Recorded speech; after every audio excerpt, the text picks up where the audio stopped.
Shalom, saudaraku yang dikasih oleh Tuhan, berjumpa kembali dengan saya di channel ini. Terima kasih telah mendukung perkembangan channel ini dengan cara subscribe, memberikan like sehingga video di channel ini terus direkomendasikan oleh YouTube untuk menjangkau banyak orang, dan teman-teman boleh memberikan komentar. Tentu teman-teman saya minta untuk terus mendukung saya dengan cara men-share video dari channel ini di berbagai media teman-teman. Tuhan memberkati kita. Terima kasih. Saudaraku yang dikasih oleh Tuhan, memberi hak pertanggungjawaban merupakan perintah Tuhan untuk kita. Pertanggungjawaban kepada orang-orang yang mungkin bertanya juga dan juga mengkritik dan menyalahpahami dengan tafsiran-tafsiran mereka tentang Alkitab dan kekristenan. Nah, kali ini teman-teman ada seorang ahli, katanya ahli Quran dan hadis.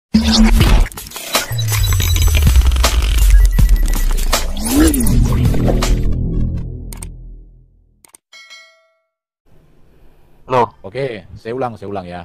Jadi gini, kita mulai dulu dari prainkarnasi ya. Kita bicara dulu prainkarnasi. Di dalam prainkarnasi, Allah itu Esa, Maha Kuasa, Maha Mulia, Maha Agung.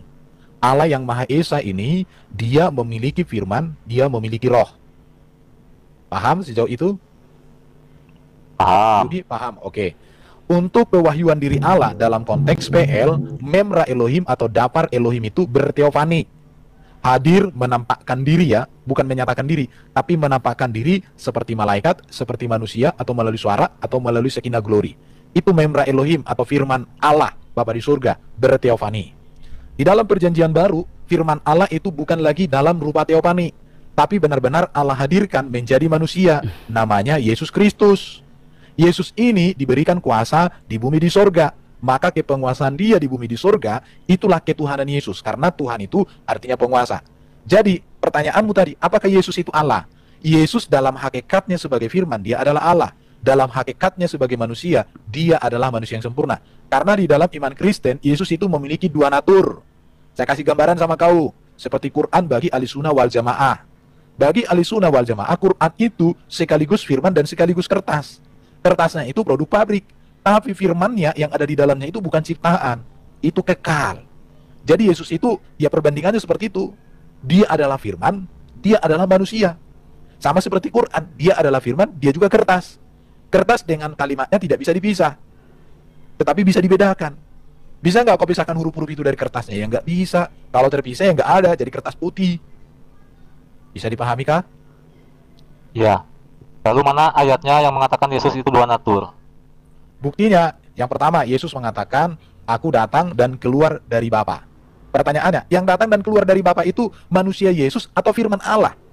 Yang datang dan Segala keluar sesuatu kan memang bersumber dari Bapa. Dengarkan dulu, jangan lari-lari. Aku datang dan keluar dari Bapa itu, yang keluar itu apa? Firman keluar dari Bapa. Bukan Betul. manusia Yesus tubuhnya, karena manusia Yesus tubuhnya itu barulah dilahirkan dari rahim perawan Maria. Baru Yesus mengatakan Tapi begini kan juga. Bentar. Yesus mengatakan, Bapa permuliakanlah aku dengan kemuliaan yang kumiliki di hadiratmu sebelum dunia ada. Kemuliaan apa yang dimiliki Yesus di dalam diri Bapa sebelum dunia ada? Ya sebagai firman. Yesus lagi ngomong, engkau telah mengasihi aku sebelum dunia dijadikan. Bagaimana Bapa mengasihi Yesus? Yang dikasihi firman-Nya, karena firman Allah di dalam diri Allah. Begitu bro. Betul. Tapi kan masalahnya dikatakan Bapa itu memang sumber segala sesuatu, bukan hanya Iya, Yesus. dia sumber segala sesuatu. Tapi dia tidak memiliki sumber. Maka Yesus itu bersumber dari Bapa karena dia firman Bapa. Tapi firman Bapa itu tidak memiliki sumber. Roh Bapa itu tidak memiliki sumber. Karena roh Bapa itu prinsip hidup Bapa. Firman Allah, firmannya Bapa itu adalah pikiran Bapa, ilmu Bapa, pengetahuan Bapa yang maha dan kuasa itu. Mana mungkin firman punya sumber lagi? Ya Bapa dengan firmannya, dengan rohnya itu sama-sama kekal dan maha. Ya. Tapi yang saya tanya tadi, mana ayatnya Yesus itu dikatakan dua natur? Coba tunjukkan ayat yang mana. Ya, kalau dikatakan Yesus dua natur, kalimat seperti itu tidak ada. Tetapi kan orang Kristen cerdas. Nah, Orang Kristen cerdas itu artinya itu maksud saya. Contoh, dua natur itu terlihat di dalam Yohanes pasal 1 ayat 14. Firman itu telah menjadi manusia dan diam di antara kita. Di situ ada firman dan ada manusia. Firman itu di dalam ayat 1 sampai 3 kekal di dalam diri Allah. Manusia itu baru memiliki awal di dalam rahim perawan Maria. Jadi karena firman menjadi manusia, maka itu sudah menegaskan dua natur itu sendiri. Itu kan karena Anda mengkonsepkan begitu. Sementara di ayatnya kan tidak tertulis Yesus memiliki dua natur. Ya itu kan kalimat saya untuk kamu bisa mengerti kebenaran itu. Ya udah, nggak usah pakai dua natur. Saya buat pakai supaya kau mengerti. Yesus itu firman Allah yang menjadi manusia. Selesai. Ya, itu tertulis di mana? Yohanes 1:14. Berarti berdasarkan tulisan Yohanes. Bagi kami tulisan Yohanes lebih kompeten daripada yang kamu sembah, daripada kitabmu dan Jibrilmu, daripada nabimu. Itu posisinya bagi kami.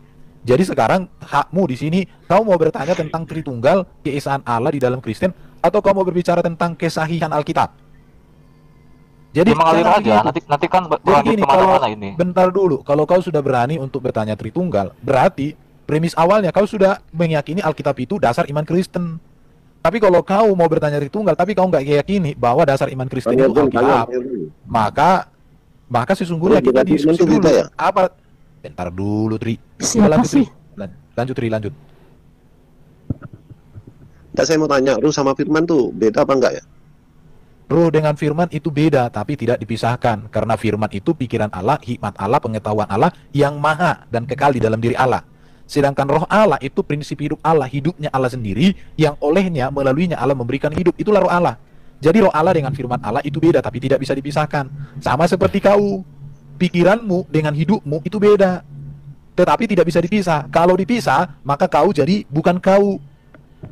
Tubuh, jiwa, dan roh. Jiwa dan rohmu itu bisa dibedakan nggak? Bisa. Jiwa itu berbicara emosimu, roh itu berbicara hidupmu. Bisa dibedakan, tapi nggak bisa dipisahkan. Kalau dipisahkan jiwa dan rohmu, kamu, kalau ibaratnya rohmu terpisah dari tubuhmu, kau jadi bangkai, mati. Tapi kalau jiwamu dipisahkan dari tubuhmu, kau jadi orang gila, nggak punya pikiran. Sama kayak patung juga. Itu, jadi itulah makanya firman dengan roh dibedakan, tapi tidak bisa dipisahkan. Ya, coba bahas yang Yohanes dulu tadi, Bro Erben, gimana? Tentang Yohanes tadi. Yubi, saya ingatin lagi ya Yubi ya. Ketika dijelaskan sama Bang Erben atau benar Yubi, Selesaikan dulu, sudah mengerti nggak siapa Yesus itu dulu. Jangan kau lari ke Yohanes. Iya betul. Kau nggak Jadi punya Yubi kompetensi tahu untuk kan, membahas saya udah Yohanes itu. ingatkan. Kalau udah keluar dari ini pasti saya turunkan ya. Diselesaikan dulu satu-satu, Kak Tri. Iya, Bagaimana? betul. Biar kita jangan lompat-lompat. Kalau kamu Bung Tri, sudah mengerti direspon. Tritunggal itu, nanti kalau kamu bahas kanonisasi Alkitab, mengapa Alkitab firman Allah, saya jelaskan.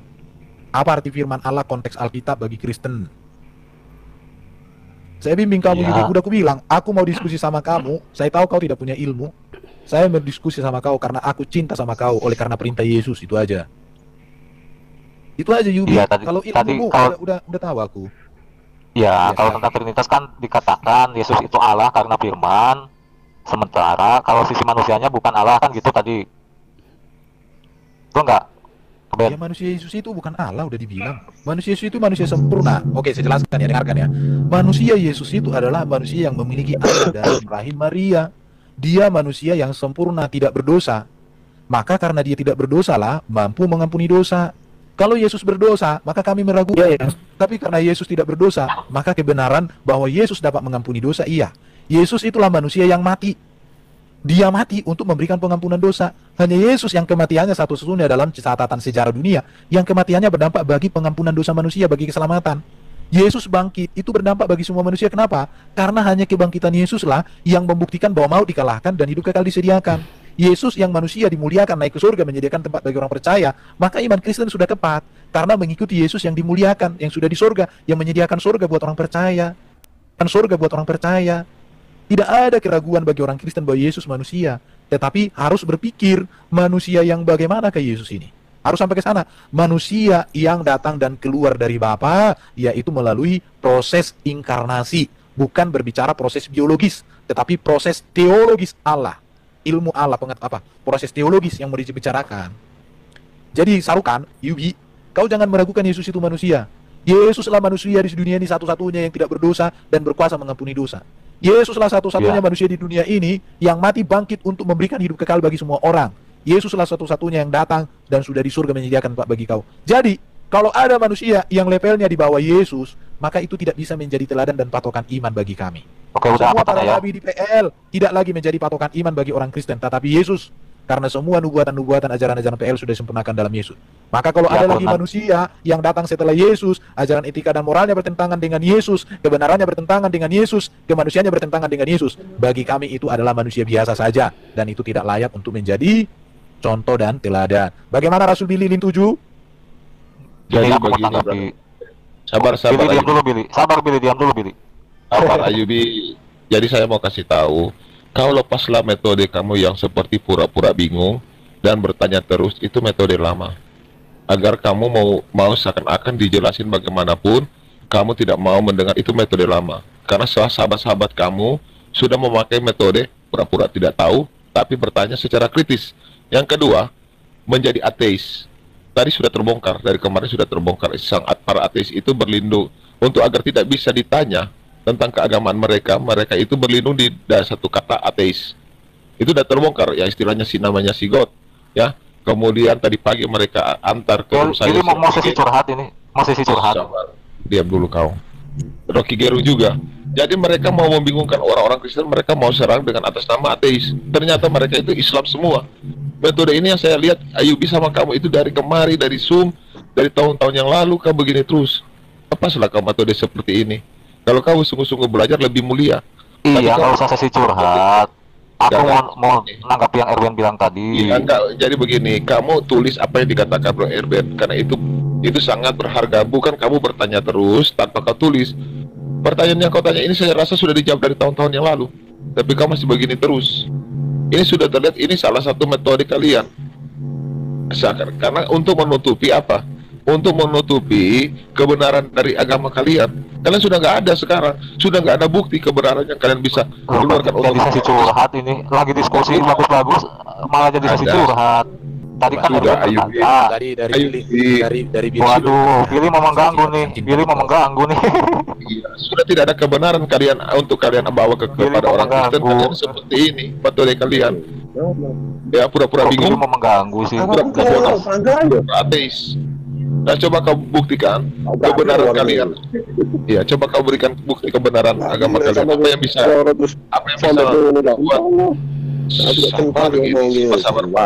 coba kamu bawa kebenaran kamu yang bisa membuat orang Kristen yang ada di sini terkagum. Coba kau bawa dulu. Kau jawab pertanyaan Bro Erben. Tadi kan Anda berkata Yesus mati untuk menebus dosa manusia.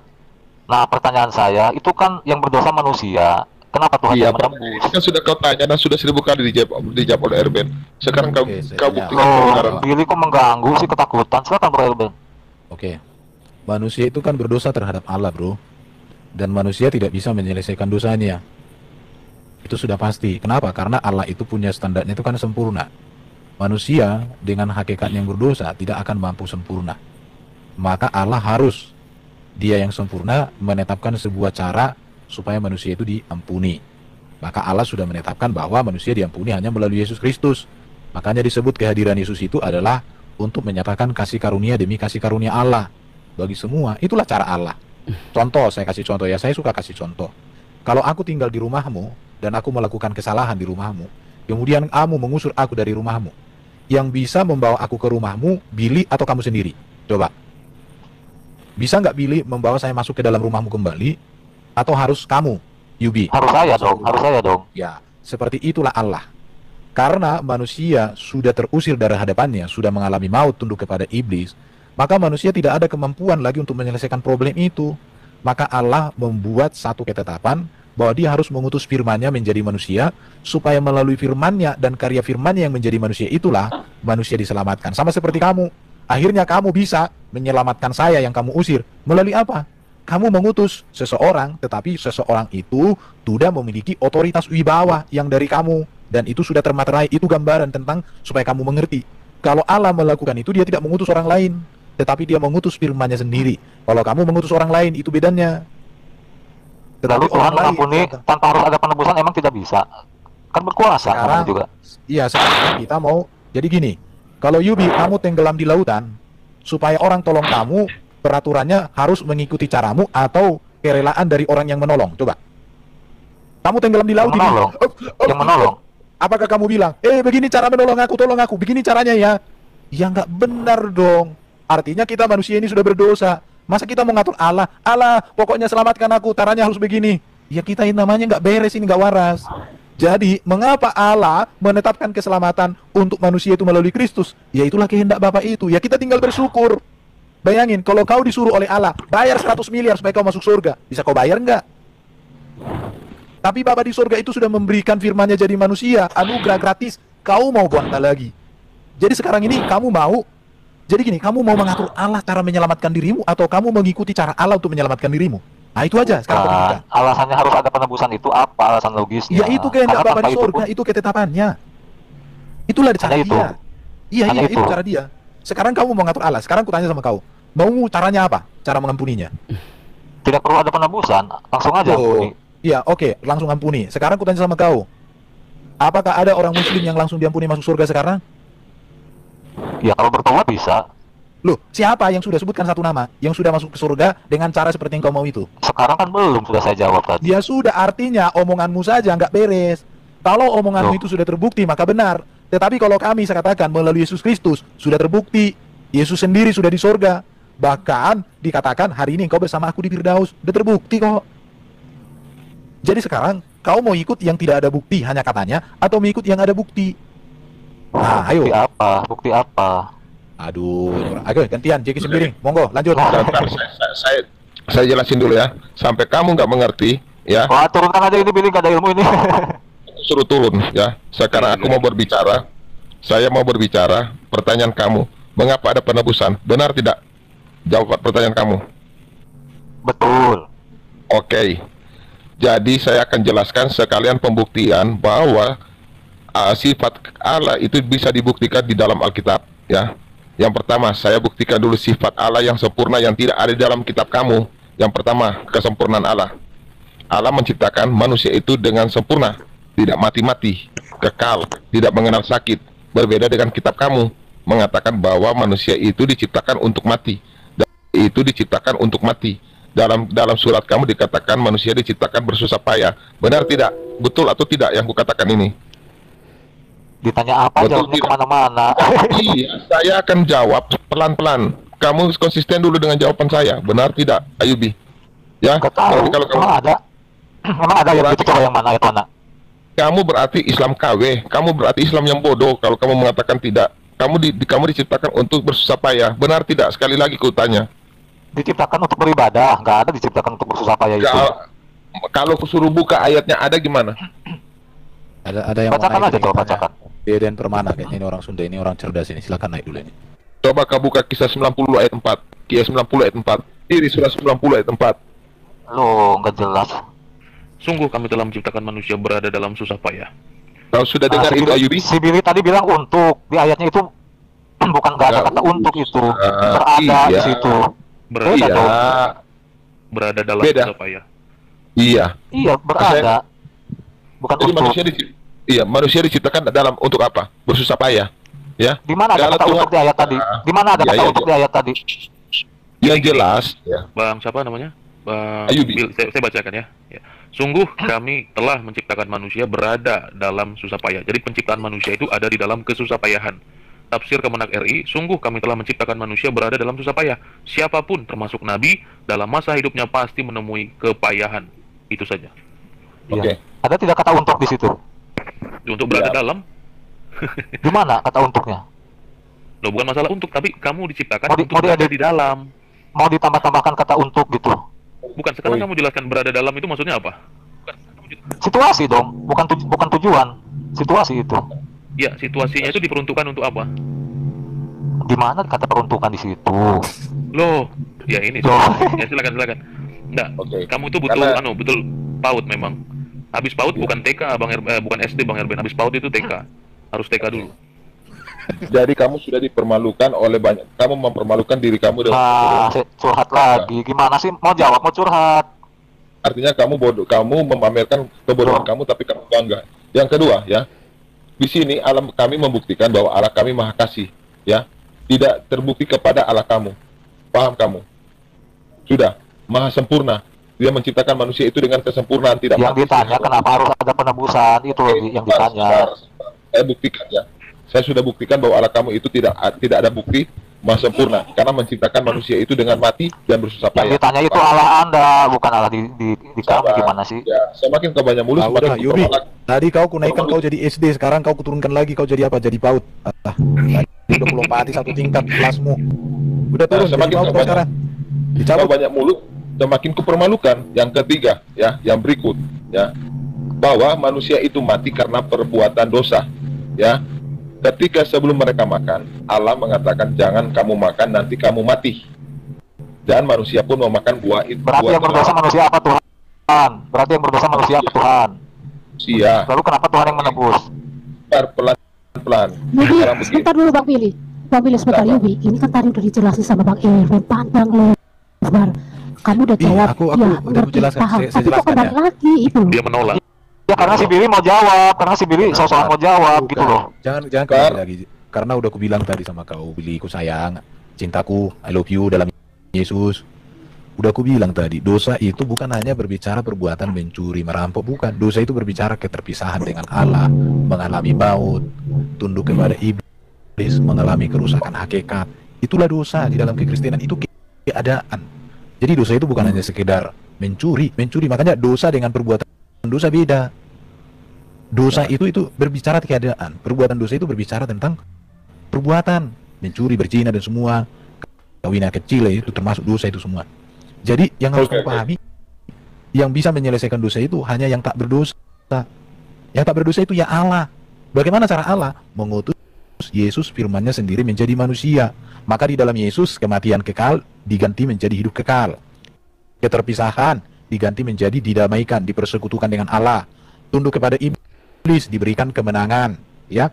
Kerusakan hakikat ini, kita ini rusak. Hakikat kita diciptakan berupa Allah itu sudah rusak. Di dalam Yesus dibaharui, maka dikatakan 2 Korintus 5:17. Siapa yang ada di dalam Kristus, ia ciptaan baru, yang lama berlalu, sesungguhnya yang baru sudah datang. Itulah dosa sesungguhnya. Jadi bukan hanya mencuri, membunuh, merampok, bukan itu perbuatan. Mengerti? Yubi? Iya, maksud saya gini loh, yang berdosa Udah, manusia. kau dulu. Ngerti. Kalau ngerti biar naik kau jadi PAUD. Apa dari PAUD jadi TK? Oke, Iya, ngerti, sekarang cuman dia TK. gini.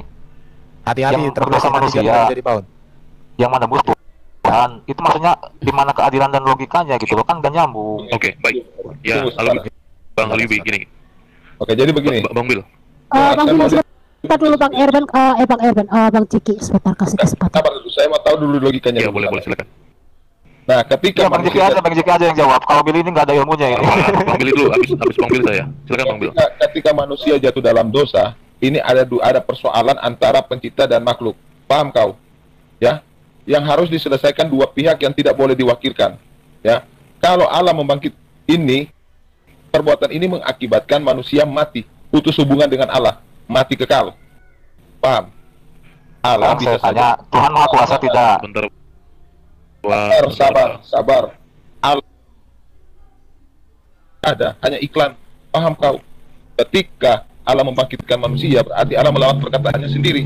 Yang kemudian, agar supaya Allah tidak melanggar perkataannya sendiri, maka Allah harus menjadi manusia dan menebus perbuatan manusia itu. Itu sebagai Allah yang bertanggung jawab dan pembuktian Allah Maha Kasih yang tidak tercatat di dalam kitab kamu. Ketika kamu bilang Allah Maha Kasih, mana buktinya? Oke lah, Kanona, saya izin turun dulu ya, thank you waktunya Airborne semua. Mana bukti anak kamu Maha Kasih? Kok bisa dilari sih? Oke, ganti si Deden, naik Deden. Udah Ya, terpecah. yang dia muslim Atau tadi gimana? itu ada yang Deden aja Dia sudah tahu, Deden. Dia sudah tahu pertanyaan itu dari dulu dan dia tidak bisa jawab.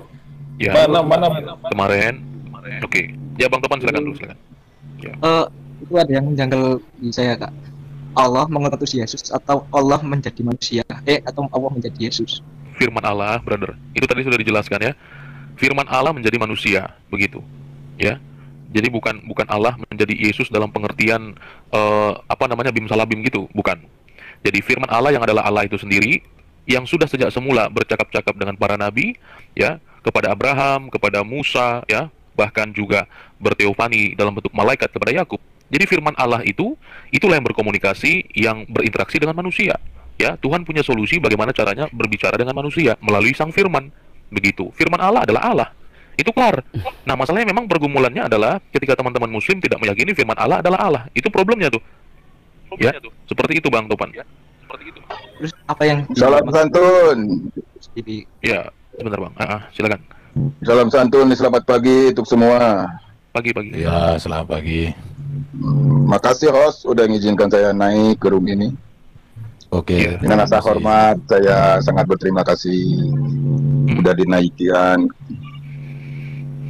Jadi intinya di sini saya salam kenal dan jadi intinya di sini saya salam kenal buat bapak-bapak semua di sini Dan Non yang punya host, salam kenal juga. Iya Pak, salam kenal. Oke. Saya nggak panjang lebar, saya masuk ke room ini sekedar numpang lewat gitu. Kalau ke Bang Billy kayaknya kita udah berteman Bang ya. Oh iya Bang. Oke Bang Billy.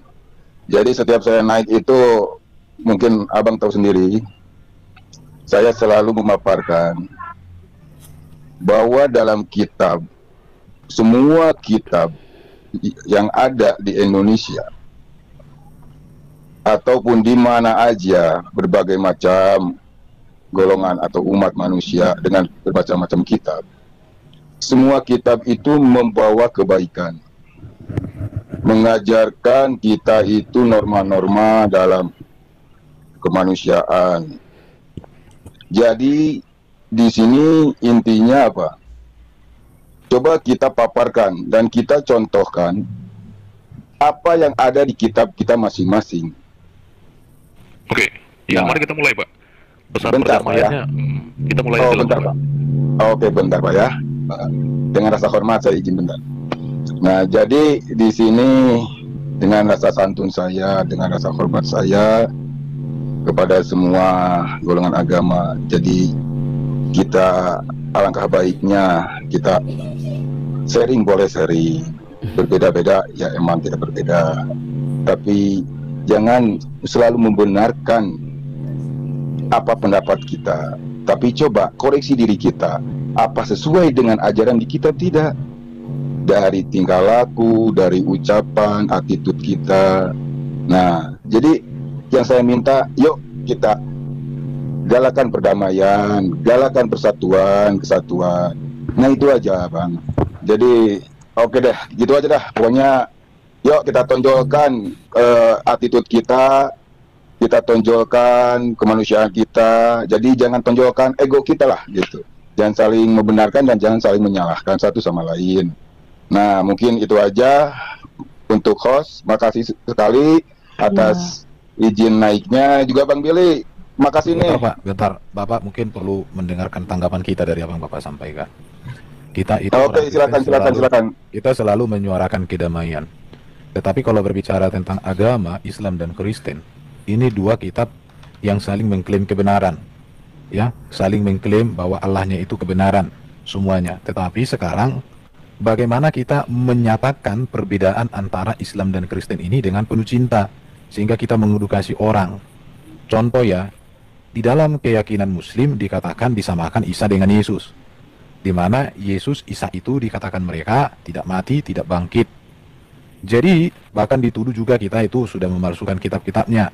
Maka kita orang Kristen punya hak jawab untuk menyampaikan penjelasan sebagaimana yang seharusnya. Maka kita menjelaskan, Isa itu bukan Yesus. Kita tunjukkan bukti-buktinya apa. Isa lahir di bawah pohon korma, Yesus lahir di kandang domba. Isa mamanya Maryam, saudara Harun. Yesus itu mamanya Maria, suku Yehuda. Sedangkan Maryam saudara Harun itu suku Lewi. Baru Isa itu tidak terangkat tidak mati, tidak bangkit. Di dalam kitab Yesus mati bangkit.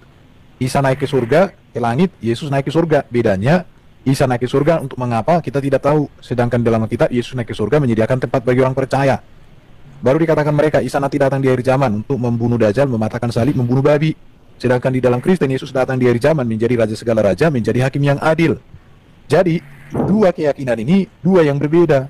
Maka saya harus mengatakan begini di dalam diskusi, Allahnya orang Islam, nabinya orang Islam, malaikatnya orang Islam, kitabnya orang Islam, agamanya orang Islam adalah agama yang berdiri sendiri, tidak boleh disangkut pautkan dengan ajaran orang Kristen. Itu saja dalam diskusi ini.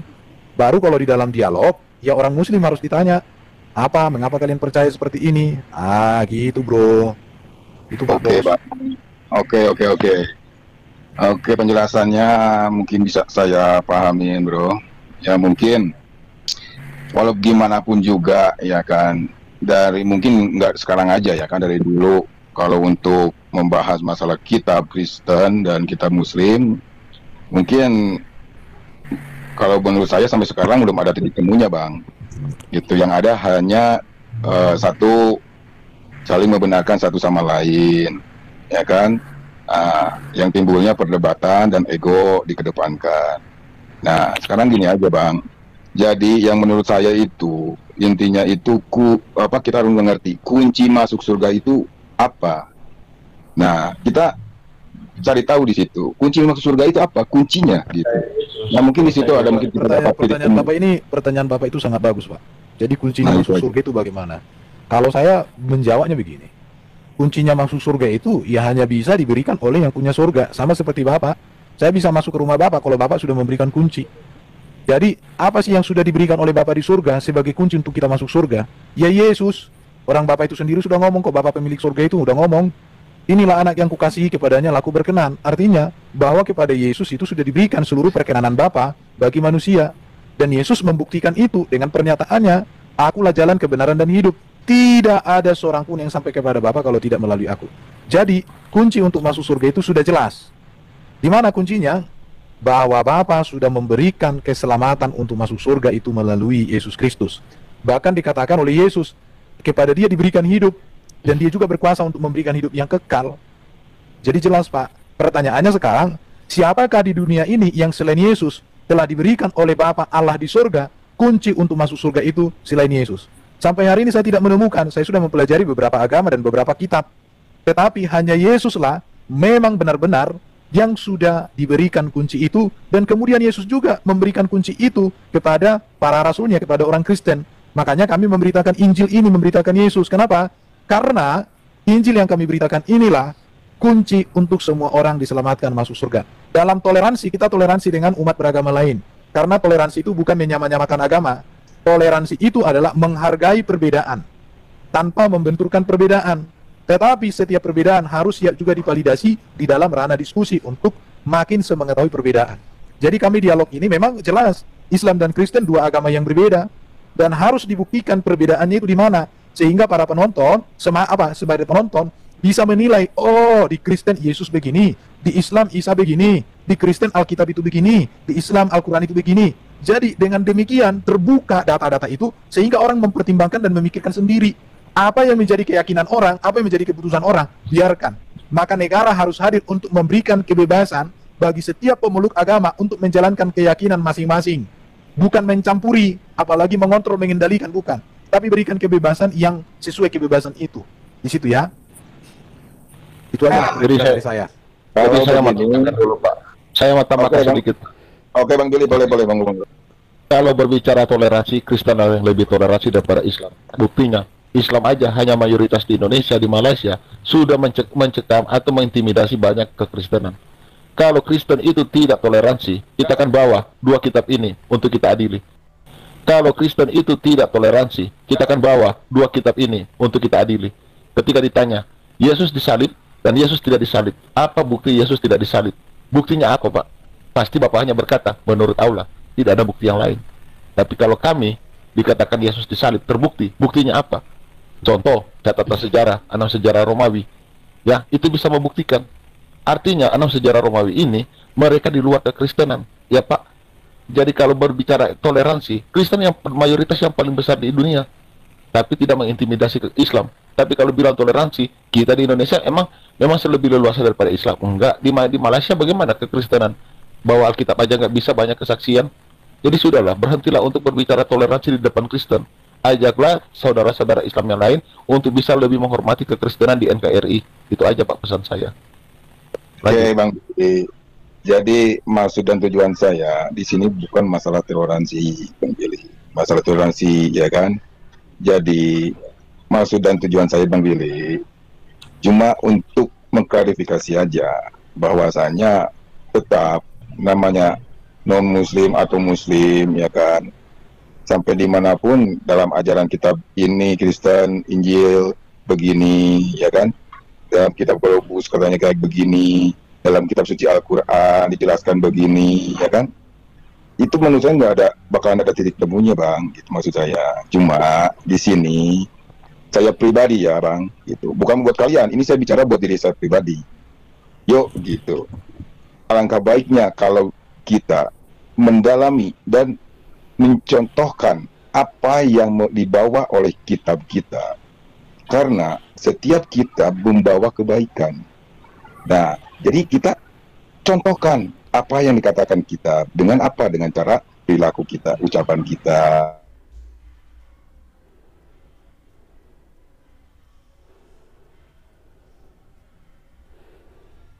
itu waduh, silakan aja dah kata saya. Cuma kalau untuk saling kita bicara hati ke hati, ya kan, apa yang dipaparkan kita dengan kebaikan, membawa kebaikan, dengan ucap santun, ya kan. Nah, mungkin saya lebih senang seperti itu, Bang, gitu maksud saya. Oke, makasih nih, Bang, ya. Salam santun buat semua. Bila ada kata-kata saya yang kurang berkenan, tolong dimaafkan. Jadi saya izin pamit dulu. Selamat pagi, wassalam. Ya, makasih ya, Mas. Iya, Pak, selamat pagi. Oke, ini Pak Deden, tolong kirim permintaan Pak Deden. Mana tadi? Oh, udah. Bu Erben. Ya, Bos. Kenapa kita hanya dibilang wassalam? Tidak sepertinya assalamualaikum. Sudah pencuri istilah kita. Nah, masalahnya sudah pencuri istilah kita, tidak juga mau jujur kepada kita. Itu yang membuat saya bingung.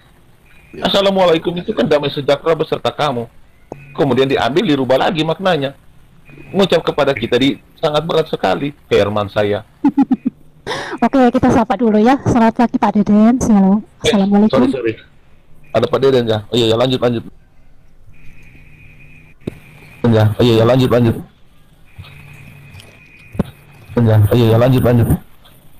Ya, selamat pagi Pak Deden. Yuh, nggak ada suara.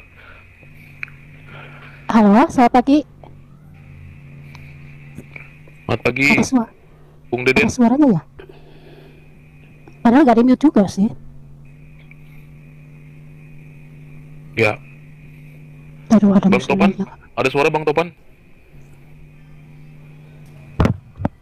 Wah, Dirin, mana suaranya? Kok nggak ada ya? Iya, itu suaranya gak ada. Habis data katanya mungkin habis data. Selamat pagi Pak, bukan Muslim atau Kristen Pak? Muslim. Suaranya kayak Bono ya? Ya. Halo? Bukan. Ya ada suaranya? ada. Ada, iya, silakan Pak. Iya Pak Dede, silakan Pak, mau bertanya apa? Oke, terima kasih. Dengan Ibu host ini, Ibu Non ya? Iya, iya Pak. Sebelumnya saya perkenalkan nih. Ya, sebelumnya saya perkenalkan dulu. Ini saya dari Cianjur. Kebetulan agama saya Muslim.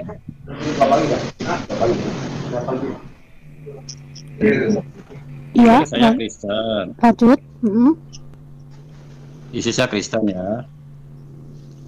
Nah, terus saya memahami. Jadi kedua Alkitab ini gitu. Memahaminya gimana Pak? Silakan coba dilanjut. Suaranya double ya suaranya. Gimana ya? Enggak langsung nih. Oke, turun sebentar dulu Pak, naik lagi Pak.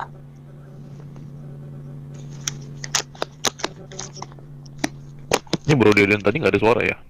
Iya, mungkin suaranya double atau. Halo? Iya, silakan lanjut. Jaringannya mungkin. Iya, ini siapa? Ini bukan narasumber. Silakan bertanya apa? Topan aja dulu, Topan tuh. Kanon. Halo, Bono, ganti nama lagi biar supaya bisa naik ya. Habis ya dinaik-naikin. Kalau Pak Bono kalau udah dijelasin terus ngeyel. Jika itu Jangan begitu, Kanon. Kita kan bersahabat. iya, kita sapa dulu. Selamat pagi, Jeffrey. Selamat pagi. Assalamualaikum. Salam. Iya, suaranya kurang gede. Selamat pagi. Sarapan dulu, Bang. Biar kencang suaranya. Gimana ini nggak ada suaranya? Bang, suaranya, Bang. Kalau aku turun dulu gantian sama Pak Deden ya. Nggak ada suaranya.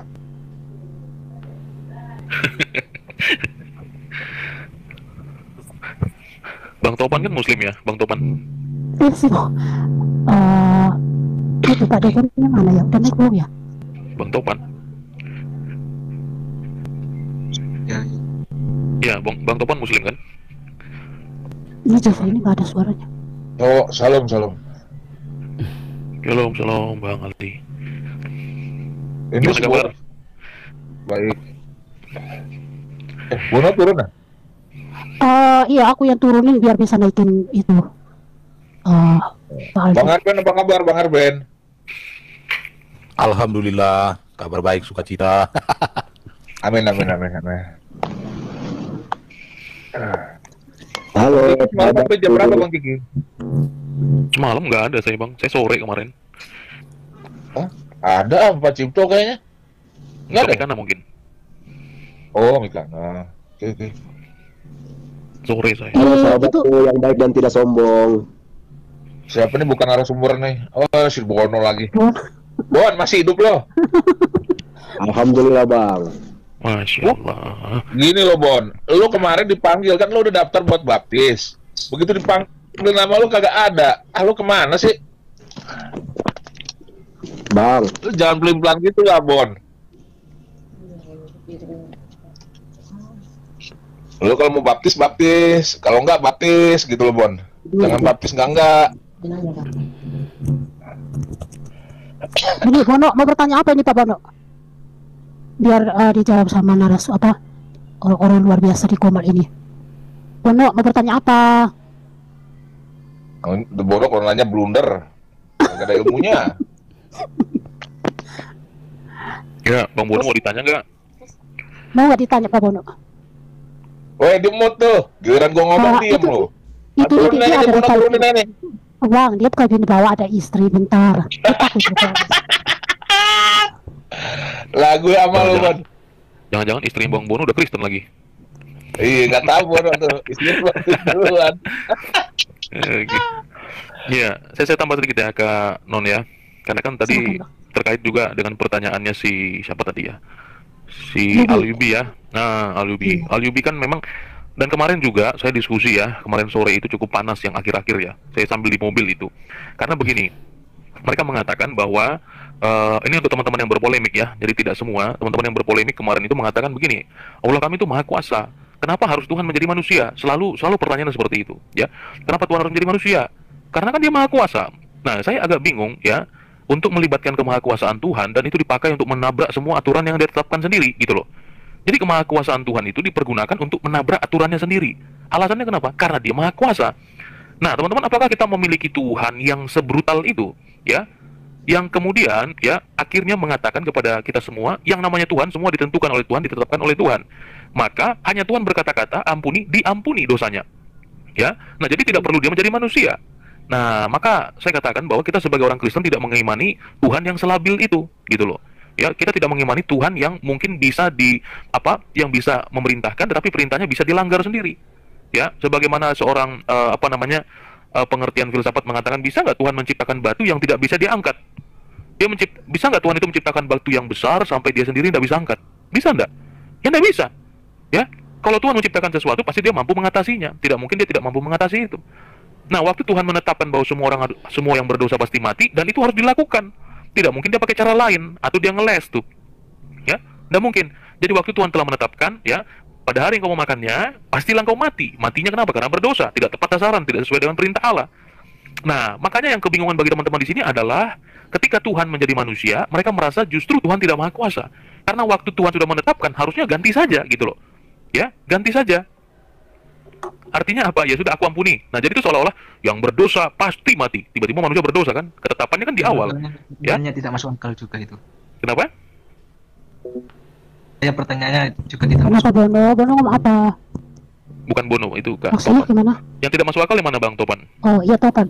Pertanyaan yang Tuhan bisakah Tuhan mengangkat batu? Tidak bisa mengangkat batu itu. Bukan, nih, bentar dulu Bro Ceki. Ada nih si Pepo nonton YouTube channel Ripamo, Julkipli Abbas semua. Jangan kami nonton lagi channelnya. Julkiplinya suruh datang sini meriam bambu kolok-kolok itu. Jadi kau jangan menggagalkan Julkipli. Suruh datang ke sini. Kasih linknya sama dia. Tunggu dia sekarang di sini. Mau pakai Zoom juga bisa. Satu arah juga bisa. Iya. Ya. Pepo, suruh siapa? Si Juma. Sampai hari ini nggak penuhi. Aku sering kau sampai dia ke TV kapannya sana. Udah datang lagi si Munir ini. Aduh, Munir. Udah 3 tahun. Munir ini siapa sih Bang? Bukan. Munir ini udah dilatih CIA 3 tahun. Nggak ada lagi pertanyaan yang nggak dijawab. Aku 150 tahun di CIA ngajar, itu nggak ada yang paham itu. Iya, dia ngajar di CIA. 50.000 tahun loh, bayangkan. Oke. Aku nanya lah kalau Ya. gitu. Silakan lanjutkan Ciki. Ya, sebentar ya, Bang. Perlindungan mereka adalah karena Tuhan, jadi mampu melakukan apa saja gitu. Bahkan melanggar hukumnya sendiri. Nah, Tuhan yang kita kenal tidak begitu, gitu loh. Ya. Tuhan yang kita kenal di dalam kekristenan tidak begitu. Tuhan yang bikin ketetapan, dia sendiri yang langgar gitu. Nah, itu labil ya. Itu Tuhan yang penuh dengan kelabilan. Lagi aku. Nah, oleh karena itu Ntar aku masuk apa? lagi ya. Ya, gitu. Nah, jadi Tuhan Allah yang kita kenal itu adalah dia memiliki cara, dia mengetahui bagaimana kemudian menyelamatkan manusia yang berdosa ini. Keadilannya menuntut orang atau manusia dihukum, tetapi di sisi yang lain dia juga punya kasih. Nah, bagaimana keadilan itu menuntut manusia harus dihukum, tetapi bagaimana kasihnya supaya manusia yang dikasihinya ini tidak mati. Keadilannya menuntut manusia untuk dihukum, tetapi kasihnya mau mengasihi manusia. Bagaimana caranya itu dapat berlangsung secara bersamaan? Nah, ini yang tidak dipahami oleh teman-teman kita yang Kristen, teman-teman kita yang sebelah ya, yang berpolemik, ya. Nah, di dalam pengorbanan, kasih dan keadilan itu jalan bersama-sama. Tidak ada yang dilanggar di situ. Kasih tetap jalan, keadilan tetap ditegakkan. Nah, berbeda dengan kemarin saya berkomunikasi dengan teman-teman yang sebelah ya di room saya, bahwa Tuhan telah menetapkan ya, telah menetapkan pada hari kamu makan mati. Itu ketetapannya di awal itu, ya. Nah, sementara saya tanya kepadamu, brother, manusia dilemparkan ke dunia, dari sorga dilemparkan ke dunia karena makan buah itu, ketetapannya di mana itu, ya? Ya, sekarang teman-teman silakan cari bahwa manusia, woi Adam, kalau kamu makan, kamu kulemparkan nanti kamu ke dunia kalau kamu makan, makanya jangan makan, ya. Nah, itu harus dipahami. Jadi manusia, kalau kamu makan, Adam, kalau kamu makan, kamu akan kelempar ke dunia, makanya jangan makan, oke? Nah, tetapi pada faktanya saya katakan Adam akhirnya makan buah itu berdosa enggak? Berdosa. Mohon ampun enggak? Mohon ampun, diampuni enggak? Diampuni. Kenapa tetap dilempar? Ya, padahal dilemparnya Adam itu dari surga ke bumi, ketetapannya enggak ada. Gitu loh. Paham ya? Kalau manusia dikatakan pada hari kamu makan, kamu pasti mati. Harus terlaksana itu. Tidak boleh tidak. Ya. Nah, makanya dilemparnya Adam dari surga ke bumi, ketetapan sebelum itu terjadi mana? Ya. Jadi akhirnya manusia menanggung apa yang tidak ditetapkan. Akhirnya berdosa. Dan saya tanya bahwa dosa itu pun juga adalah skenario dari Tuhan.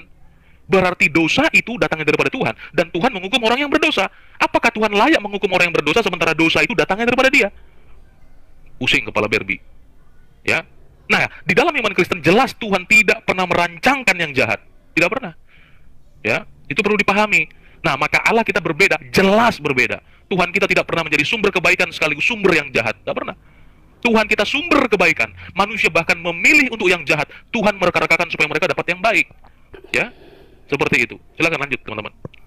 Dan semoga melalui pemaparan dan data-data ini mengerti dan lebih lagi mengekspos apa itu Quran dan juga hadis, dan imanmu semakin bertambah-tambah, paham dan teguh ya, bukan hanya beriman buta, beriman saja. Nah, teman-teman dikasih oleh Tuhan, semoga ini memberikan kita wawasan supaya kita lebih lagi belajar untuk memahami keyakinan kita masing-masing. Oke, sampai di sini teman-teman video saya. Jangan lupa ya untuk mendukung saya dengan cara subscribe, like, comment, dan share. Bye-bye.